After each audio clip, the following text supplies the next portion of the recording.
I want you to picture something for a moment. Something I'm willing to bet sounds familiar. You're on the couch, right? Maybe just scrolling through your phone, feeling pretty relaxed.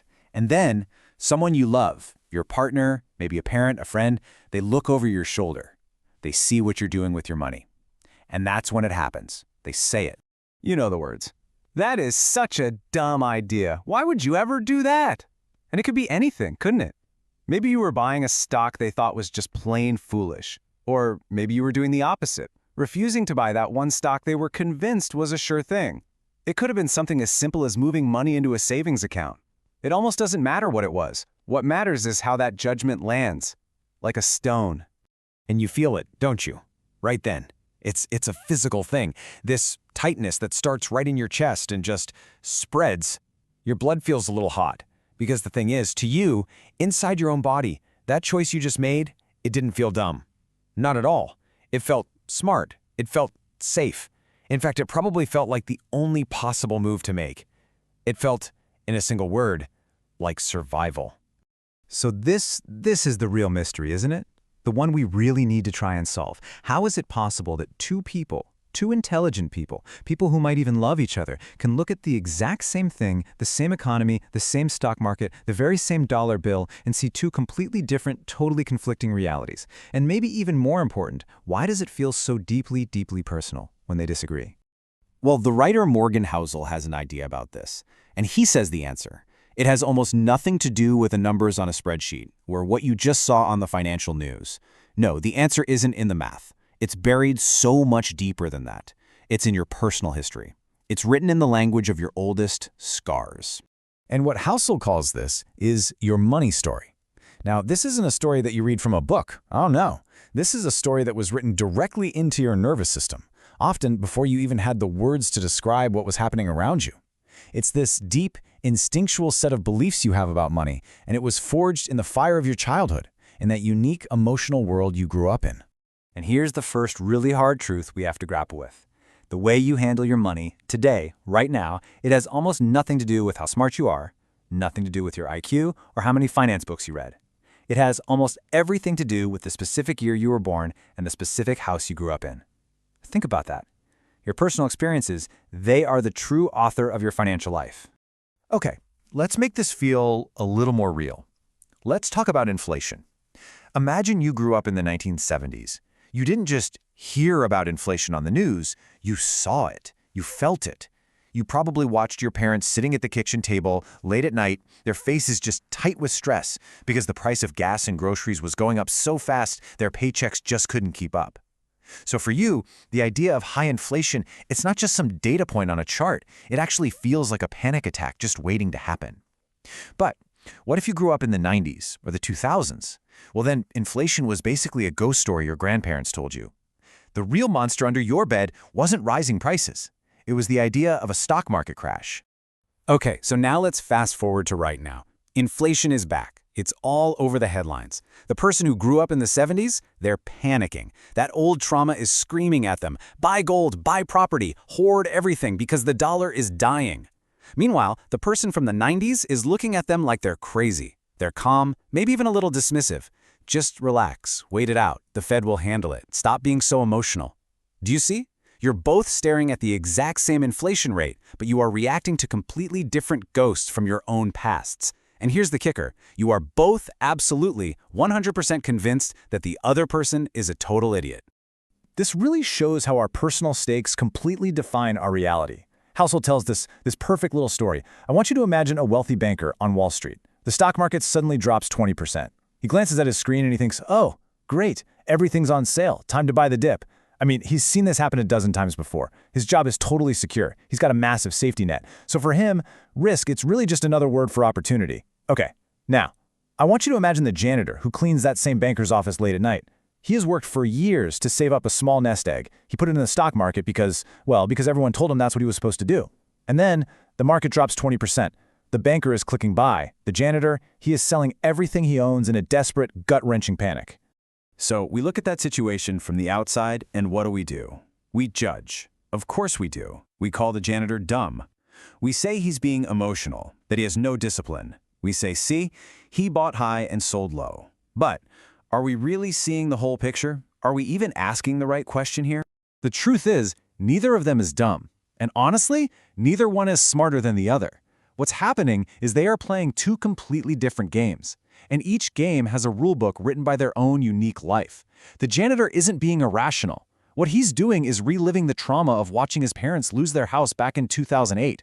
For him, a 20% drop isn't a sale. It's the very real threat of homelessness. He's not dumb. He is protecting the only thing he has from the only monster he's ever really known. And this, right here, is where the story turns. This is the part where I really need you to lean in a little closer and listen. Because for the rest of our time here, we are no longer talking about them. We're talking about you. You know, we all get that we inherit things like our eye color or our height from our parents. That's obvious. But we almost never talk about the other things that get passed down. We inherit their anxieties, we inherit their fears about money, we inherit their financial trauma. And the crazy thing is, this trauma, it can show up in completely opposite ways. Like, say you grew up in a house where the phrase, "we can't afford that," was just the constant soundtrack of your life. Well, that shaped you. You could be incredibly successful now, financially, but you're still terrified to spend any of it. You deny yourself even the most basic joys because deep down, your nervous system is still that scared 8-year-old kid. Or maybe it's the total opposite. Maybe you grew up where money was used as a weapon, a tool for control. So now, as an adult, you just can't seem to hold on to it. You spend it as soon as you get it, buying things to feel loved or worthy, trying to fill a hole that, let's be honest, no amount of money can ever really fill. Okay, now here's the part that really stings.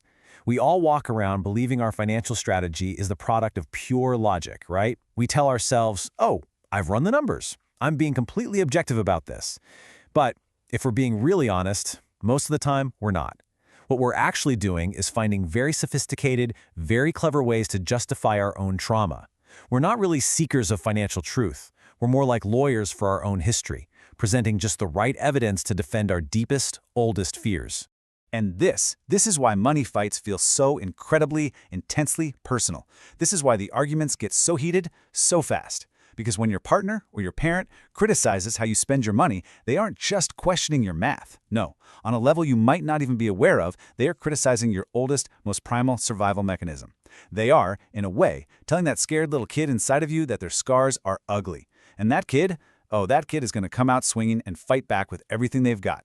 So if you're listening to all of this and you're feeling that constant frustration, maybe with your partner or your family or, shoot, even with your own brain, you might be feeling a little hopeless right now.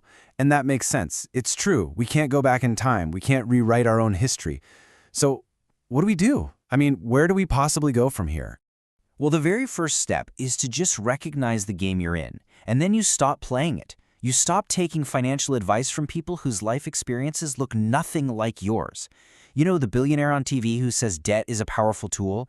He isn't talking to the person with a history of anxiety and an unstable job. For you, that advice could literally be poison. You have to stop playing a game that was rigged against your own psychology from the very start. This is how we build a path forward. It's really a two-step process. Okay, so first, you have to do the work to understand your own history.